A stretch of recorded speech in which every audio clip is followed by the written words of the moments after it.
Hello everyone, this is Unlike the Waffle here. Welcome back to another Redstone tutorial.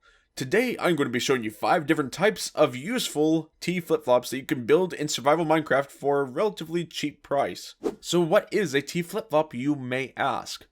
Well, it is basically any device that turns a momentary input, such as a button or pressure plate, which is to say any input that only turns on when it is currently being activated, and then turns off when it is stopped being activated, as opposed to a toggleable input such as a lever. And it turns that into a constant output. Basically, it turns a button into a lever. So that way when the input is activated one time, it turns the device on, and nothing happens when it turns back off. And then when the input is activated once again, it turns it back off. Alright, so the first one we're going to be taking a look at is the classic T flip-flop that you've probably seen a million times and everywhere. This one is the one that actually tends to look a little bit more like a T than other ones do, depending on how you arrange them, to be fair.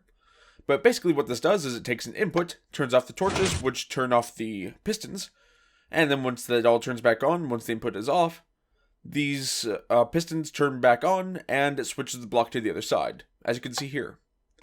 To build this, it's actually really quite cheap. All you need is 2 blocks of your choice, 2 sticky pistons, 2 redstone dust, 2 torches, 1 block of redstone, and something to input this with. I just chose a button.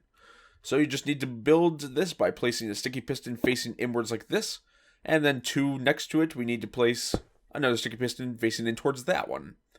Then you place your block of redstone right here, then your blocks right on top of it, and your redstone on top of that, and then your torches on either side of these blocks. And then of course your input going in there somehow, into either one of these blocks or into the redstone itself. Either way is fine.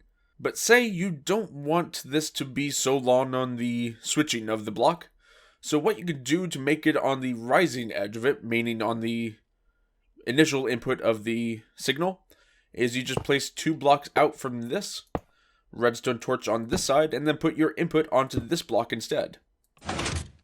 So that way it switches it instantaneously as the input gets put into this block. Just remember, with this one, it has to go into this block itself. Alright, so this next one is a hopper-based flip-flop, as you can see here. It works very simply. An item is just traveling between these two, however it is stopped by the powered redstone on top of the hoppers, which locks them and prevents an item from leaving them. When we press the button, you can see that the item travels into this one, which turns on the lamp, and then another press will turn it back off again. To build this one, once again, very simple. All you need are 2 hoppers, 1 block of your choice, 2 dust, 1 redstone torch, 1 comparator, 1 input device, this time I chose a button as well, and anything you wanted to output it to, this time I chose a redstone lamp. So what you need to do is you need to place down a hopper, or any old junk block, place another hopper feeding into that. If the item that you're feeding the first hopper into has a GUI, remember to hold shift so that way it does not open the GUI. Get rid of the first junk block and place another hopper feeding into the first one so that way they are kissing each other just like that. Beautiful. Next we're going to place 2 redstone dust on top of this, and then 1 block right next to that redstone. Place a torch right on the side of this, with a button or any other input feeding into any other side of this block. You can have it feed in any way you want.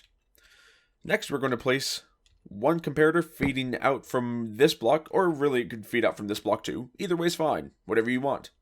And then place your output device, this time is a redstone lamp, at the end of that comparator. And then of course just fill this hopper with whatever item you choose. It could be anything. Then press the button to make sure it's working, and of course it is. So the third flip-flop we're going to be looking at today is a very classic one that you've also probably seen quite a lot of times in various places. What it uses is a monostable circuit here, which means it's putting out a very quick 1-tick pulse. That is very special here because when a piston gets a very quick 1-tick pulse, it actually spits out the block that's holding, even though it is a sticky piston, as you can see here. And so when we press the button, you can see that it spits out the redstone block, touching the output device right here and lighting it up. Another press will pull it back in, and everything is right back to where it started. The reason that monostable circuits work here is because this redstone dust is powering this block, which the repeater can pull the signal through. However, it's also powering this block, which is then bud powering the piston right below here.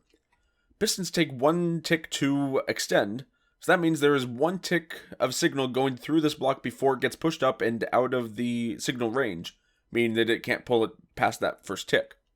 So you can see just real quick that repeater gets a very quick flash on and off before this block is pushed up. I'm actually not going to tell you how to build this one because it is very simple here.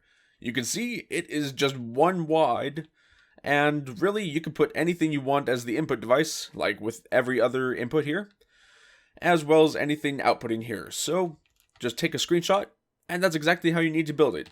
Just remember that this is a 1 tick delay on the repeater, not 2, not 3, not 4, just 1.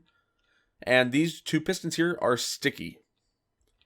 And also you will need all the items you see in my hotbar here. 2 sticky pistons, 4 blocks of your choice, 1 redstone dust, 1 repeater, 1 block of redstone, 1 output device, and 1 input device. Our 4th flip-flop is actually one of the more unique ones out of this group today because this one is completely silent. Of course, depending on what you use as your input device. This one's a button, so it's a little bit noisy, slightly.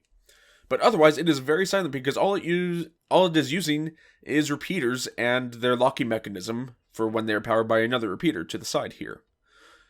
It's very simple to use, and this came out, I think, like 3 years ago or so, which means it is a very old mechanism, right when these locking repeaters came out as a function. You can see when I press this button here, that this repeater here that's being locked has just enough time to get a signal around back to it before it becomes locked again, locking it in this on position. Pressing again, we'll cycle around again, making sure that it is locked off. To build it, as you can see, all we need are 6 redstone dust, 3 repeaters, 2 torches, 2 blocks of your choice, an input and an output device, whatever you choose. So what you need to do is place down 1 block with a repeater facing out of it with 3 ticks of delay on it, which means you place it down and click it twice.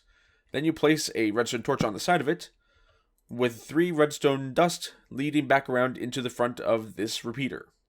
Then you place another repeater off to the side, just with 1 tick of delay, that's fine, feeding into the side of a 3rd repeater. That one will be automatically locked off. That 3rd repeater will have a block right in front of it with your output device right in front of that one. And then place your last redstone torch on the side of this block, and then your last 3 dust right here, feeding into the back of that last repeater. And then you place your button or whatever input device you have onto the first block, and everything should be working perfectly. The last flip-flop we'll be looking at today is one that uses 3 droppers and a hopper, and that's pretty much it, besides the comparator. It's very simple, very quick and easy to build, although it is slightly resource intensive. It basically just uses a mechanism where each dropper faces into the next one in a circle pattern here, replacing this spot right here with a hopper instead of a dropper. So that way when you press a button, the item gets cycled through here, back up to here, and turns off the lamp, and then when it gets pressed, it gets turned back on again. To build this, you just need 3 droppers, 1 hopper, 1 comparator, an input and an output device, as well as another junk block to put inside of that system. All you have to do is place 1 dropper facing upwards like this, place another one on top of it facing outwards like that, and then place another one next to the first dropper facing in towards that way, so that way if you're looking at the faces, they kind of look like they're facing up this way in a circle pattern. Then on top of this last hopper, just put on top of this last dropper, place a final hopper, and then just place your comparator feeding out into your output device, and then put your input device feeding into this dropper right here. And then, of course, just fill up your system with your junk block, whatever you want, and everything should be working perfectly. Alright guys, so that's going to be doing it for today's episode on Redstone flip-flops. I hope that you've enjoyed this video, and I hope that you find any of these devices useful in your own builds, because they are certainly one of the most useful mechanics in my opinion, and, well, I can find a use for them pretty much anywhere I see fit. So, if you want to download this world for yourself, by the way, A link to download it is in the description below. And I hope that you've enjoyed the video, and if you did, please be sure to hit a like and a comment down below. It really helps the channel. Also make sure to subscribe if you really enjoyed it, and I'll see you next time. So long, everyone.